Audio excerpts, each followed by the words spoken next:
Hi అండి, welcome to my channel. అందరూ ఎలా ఉన్నారు? బాగున్నారా? ఈరోజైతే నేను ముంత మసాలా ట్రై చేద్దామని చూపిస్తున్నానండి. మీకు చాలా సింపుల్గా ఇంట్లో ఉండే వాటితోనే ముంత మసాలా ఎలా తయారు చేయాలో చూపిస్తాను. అండ్ ఇది వచ్చేసి కొబ్బరికాయ టెంక ఉంటుంది కదండి, అది ఇలా మంచిగా క్లీన్ చేసుకొని అయితే పెట్టుకున్నాను. ఇందులో ముంత మసాలా చేస్తారు కదా, చాలామంది బయట చేసే వాటిలో కూడా ఎక్కువగా ఇది యూజ్ చేసేవాళ్ళు ఇంతకుముందు. దీనివల్ల టేస్ట్ అనేది ఇంకా ఎన్హాన్స్ అవుతుందని అంటారు. చూద్దాం దీనిలో ఇవాళ చూసి ఎలా ఉందో మీకు కూడా చెప్తాను నేను. ముందుగా దీనికి కావాల్సిన ఇంగ్రీడియంట్స్ వచ్చేసి ఉల్లిపాయ చాలా సన్నగా తరిగి పెట్టుకోవాలండి. అలాగే టమాటా అనేది ఆప్షనల్, ఇష్టం ఉంటే వేసుకోవచ్చు. అలాగే ఒక 2-3 మిర్చి బజ్జీలు, అలాగే ఒక బౌల్ నిండా వచ్చేసి బూందీ. ఇది ఇంట్లో చేసిన బూందీనేనండి. ఫస్ట్ అయితే బజ్జీని అయితే చిన్న చిన్న ముక్కలుగా కట్ చేసుకుందామండి. పెద్దగా ఇష్టపడే వాళ్ళు పెద్ద ముక్కలు కట్ చేసుకోవచ్చు. ఇలా అయితే చిన్న ముక్కలుగా కట్ చేసేసుకోండి.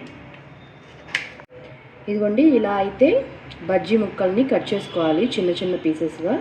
ఇప్పుడు మనం ముంత మసాలా చేసుకోవడానికి ఈ కొబ్బరికాయనైతే తీసుకొని దీనిలోకి ముందుగా ఉల్లిపాయలు అయితే వేసుకుందామండి.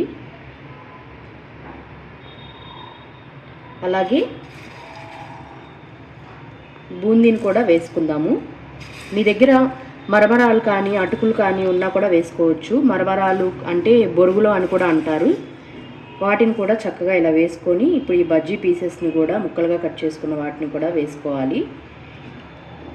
అలాగే కొన్ని టమాటా పీసెస్ని కూడా వేసుకుందాము. ఇప్పుడు దీనిలోకి కొద్దిగా చాట్ మసాలా, కొద్దిగా సాల్ట్ ఎందుకు కొంచెం వేస్తున్నానంటే మనం ఆల్రెడీ బూందీలో కొంచెం వేసుకుంటాం కాబట్టి. అలాగే కొద్దిగా కారం కూడా వేసుకుందామండి.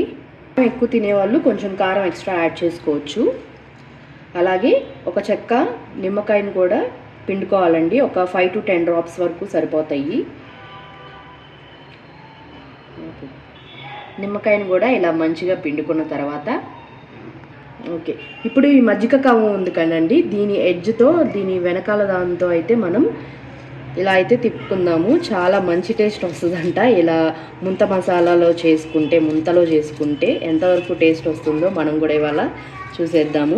మంచిగా అన్నీ మిక్స్ అయ్యేలాగా బాగా కలుపుకోవాలండి. మంచిగా ఇలాగా దంచుకోవాలండి. ఇట్లా లాగుతూ ఉండండి.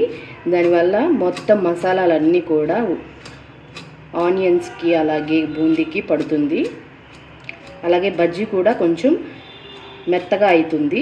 తినేటప్పుడు మనకి మసాలా, ముంత మసాలా ఎలా అయితే టేస్ట్ ఉంటుందో అట్లనే వస్తుంది ఎగ్జాక్ట్గా.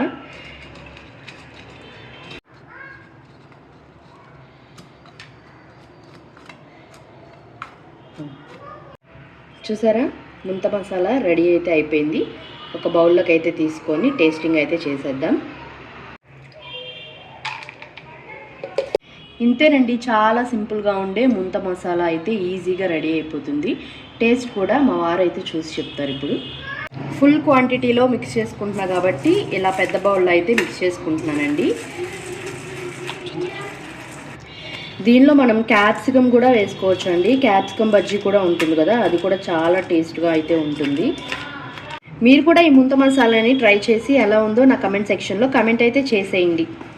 అలాగే మీరు కనుక మా ఛానల్ని కొత్తగా చూస్తున్నట్లయితే ప్లీజ్ ఛానల్ అయితే సపోర్ట్ చేసేయండి. ఎలా ఉంది టేస్ట్? ఇప్పుడు మా పాపకు కూడా టేస్ట్ చేపించేస్తున్నాను. తింటల్లి, ఎలా ఉంది? ఓ, బాగుందా? Very good. మీకు కనుక మా వీడియో నచ్చినట్లయితే please do like, share and subscribe.